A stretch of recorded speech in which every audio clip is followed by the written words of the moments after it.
Alors, je suis super saoulée parce que je viens d'écouter un podcast très court, 8 minutes, mais ça a été suffisant pour me chauffer. C'est un podcast, genre développement personnel et tout, qui en gros explique le principe des affirmations positives et de l'attractivité dans tout ce qui est développement personnel, etc.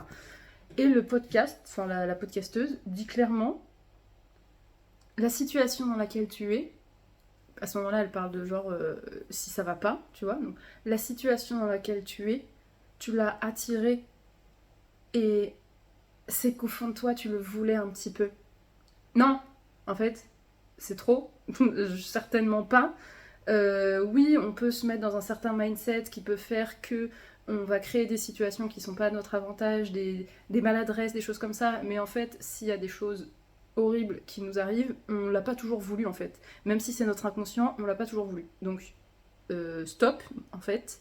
Et deuxième chose qui m'a bien saoulée aussi, c'est que elle prend ce fameux principe de l'attractivité comme la solution.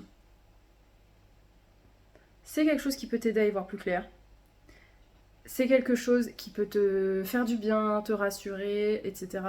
Mais le ton employé, c'est vraiment...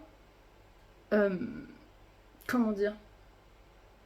C'est vraiment faire du business sur l'espérance des gens. C'est faire croire aux gens que leur espoir va aboutir à une réussite évidente, absolue, fatalement, il n'y a pas d'autre option. Si tu le veux, tu l'auras. Si tu le manifestes, tu l'auras. Si tu attires dans ta tête, dans ton esprit, dans tes petites notes, ce que tu veux, enfin tu l'attires à toi et tu l'auras. Non absolu. Faut pas être si radical. Oui, c'est un outil parmi tant d'autres, parmi plein d'actions concrètes qu'il faut mettre en place pour arriver à atteindre ses objectifs, pour parfois aller mieux quand c'est des choses qui concernent le mental.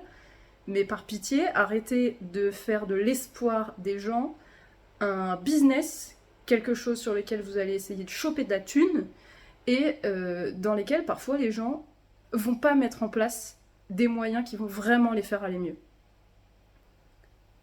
Ça se voit comme saoul, que ça m'énerve.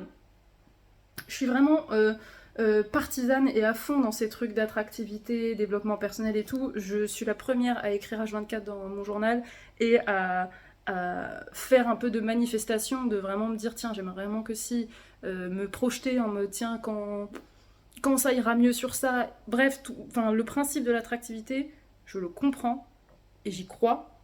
Maintenant, par pitié, les influenceurs du bien-être et les professionnels du bien-être en général, sans être influenceurs, les professionnels du bien-être, par pitié, arrêtez d'attraper les gens par l'espoir. Parce que c'est comme ça qu'on commence des mécanismes d'emprise et que tous les systèmes de dérive sectaire commencent.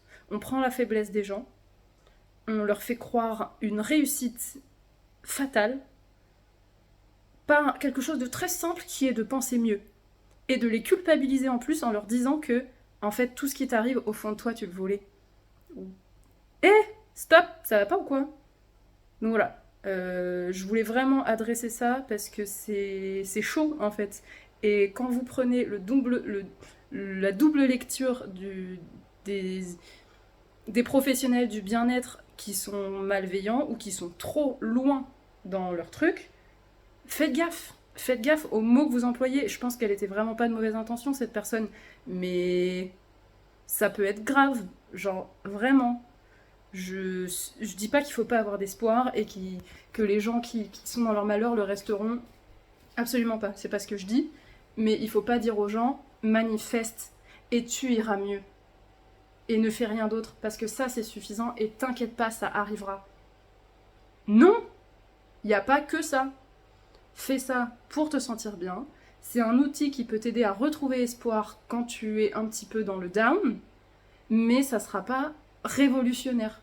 Ça va te faire sentir mieux, ça va être bien dans l'instant présent. Si tu fais ça régulièrement, oui, tu vas ancrer des schémas de pensée qui vont faire que tu vas prendre peut-être de meilleures décisions, qui seront plus en accord avec ce que tu veux, etc. sur du long terme. Mais c'est pas ça qui peut t'assurer de réussir ta vie, de te sortir de tes problèmes qui sont peut-être terribles, et de sauver ta situation, en fait. Donc, ouais. Ça me saoule. Vraiment, faites gaffe à ce que vous entendez, parce que c'est vraiment par là que des dérives peuvent commencer, et ça peut aider plein de gens, attention, mais encore une fois, c'est la nuance. Mettez de la nuance par pitié. Si vous travaillez dans le bien-être et le développement personnel, chacun va prendre ses outils, chacun va les utiliser à son niveau, mais il faut surtout pas se jeter corps et âme dans un truc sans passer à l'action, sans voir des professionnels de santé médicale. Voilà, prenez soin de vous, faites vraiment attention, et même si vous écoutez quelqu'un parce qu'il vous fait du bien, gardez toujours un esprit critique et gardez en tête que même dans le milieu du bien-être, etc., ça reste un business et tout n'est pas tourné sur ça, tout le monde n'est pas véreux, mais faites gaffe, s'il vous plaît.